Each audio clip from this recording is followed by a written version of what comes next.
Salut, bienvenue sur la chaîne de Monsieur Minsa. Avant de commencer, s'il vous plaît, laissez un j'aime et abonnez-vous. Surtout, activez la cloche de notification. On commence maintenant.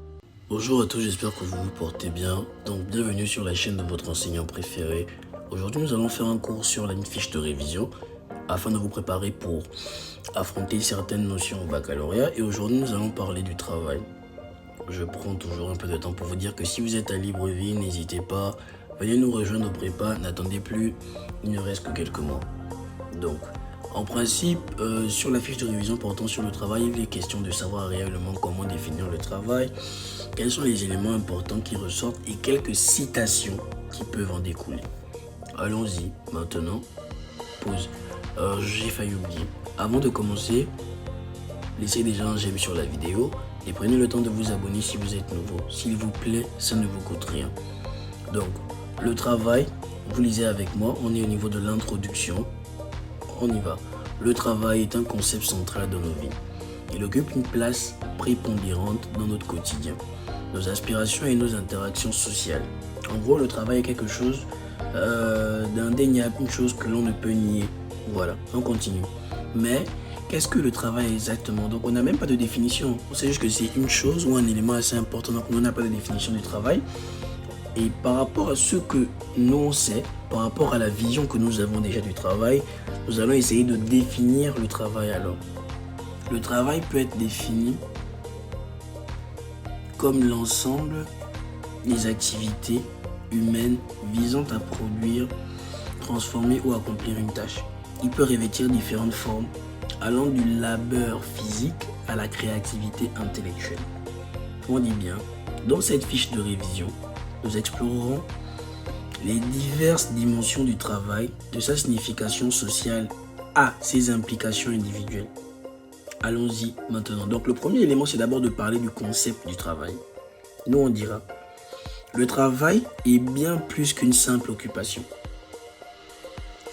Il est le reflet de notre contribution à la société, notre moyen de subsistance et parfois notre passion. Voici quelques aspects essentiels du travail. On peut vous demander de parler de la nature du travail. Et si on nous parle de la nature du travail, voici ce que vous devriez normalement dire. Le travail peut être vu comme un labeur, une activité nécessaire pour gagner sa vie. On le sait, nous avons besoin de travailler afin d'avoir un revenu. Et c'est ce revenu-là qui traduit le fait que ça nous permet de gagner notre vie. Il peut également être considéré comme une expression de notre créativité, de notre capacité à façonner le monde qui nous entoure. À travers le travail, l'homme arrive à transformer la nature. J'espère que c'est clair, on continue. Et en gros, on nous dit la nature du travail varie selon les époques, les cultures et les contextes économiques. Ça, on le sait. Ensuite, on a parlé de la nature du travail. Parlons maintenant de la valeur du travail. La notion de valeur du travail est ancienne et a été exploré par des philosophes tels qu'Adam Smith, David Ricardo et Karl Marx. Selon ce concept, le prix d'un bien ou d'un service est fonction de la quantité de travail nécessaire à sa production ou à sa réalisation. Si on explique, on va dire en fait que pour déterminer le prix d'un bien ou d'un service, cela dépendra de la quantité de travail qui a été effectuée afin d'arriver à sa réalisation ou à sa production. Ça, c'est quand on parle de la valeur du travail. Et on dit, cependant, la valeur du travail ne se limite pas à sa dimension économique.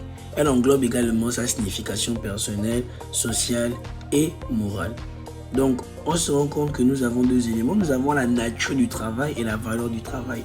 Dans la plupart des cas, les sujets de philosophie que vous allez être menés à traiter vont tourner autour de la nature du travail ou la valeur du travail. Voici quelques citations pour vous aider. 4 auteurs déjà. Donc nous avons Karl Marx avec la première citation qui a eu à dire « Le travail est l'essence de l'homme ». On le sait. C'est par le travail que l'homme arrive à se donner un nom dans la société. Citation numéro 2. Le travail aliéné prive l'homme de sa créativité et de sa liberté. Donc une fois que nous exerçons une activité qui ne nous tient pas à cœur, il y a de fortes chances qu'on se retrouve aliéné. Du coup, si on est aliéné, cela va empiéter à notre liberté. Je ne serai plus créatif. Émile Durkheim qui disait « Le travail est un facteur d'intégration sociale ». Voilà. C'est à travers c'est grâce au travail que les personnes s'intègrent dans la société.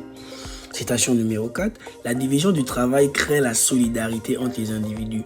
Donc parce qu'on a eu à repartir des tâches de la façon la plus claire possible, cela a pu créer des liens de solidarité entre les individus.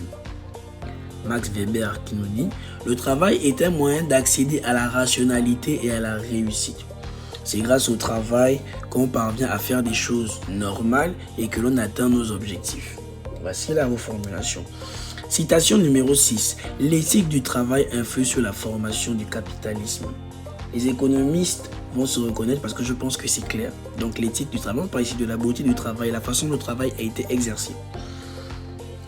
Dernier auteur, Hannah Arendt, qui nous dit dans la citation, le travail est nécessaire, mais il ne définit pas notre essence. Donc vous voyez que vous avez des arguments pour aller dans le même sens et à chaque fois pour nuancer. Citation numéro 8. La vita activa englobe le travail, l'action et la pensée. Je pense que c'est assez clair comme ça. Donc, les problèmes philosophiques autour du travail, vous avez des sujets où on peut avoir l'aliénation. Comment éviter que le travail devienne aliénant? Comment préserver la créativité et la dignité du travail? La quête de sens. Comment trouver un sens profond dans notre travail? Et voici un sujet qui peut venir au baccalauréat cette année. Le travail doit-il seulement servir à gagner sa vie ou peut-il être une source d'épanouissement?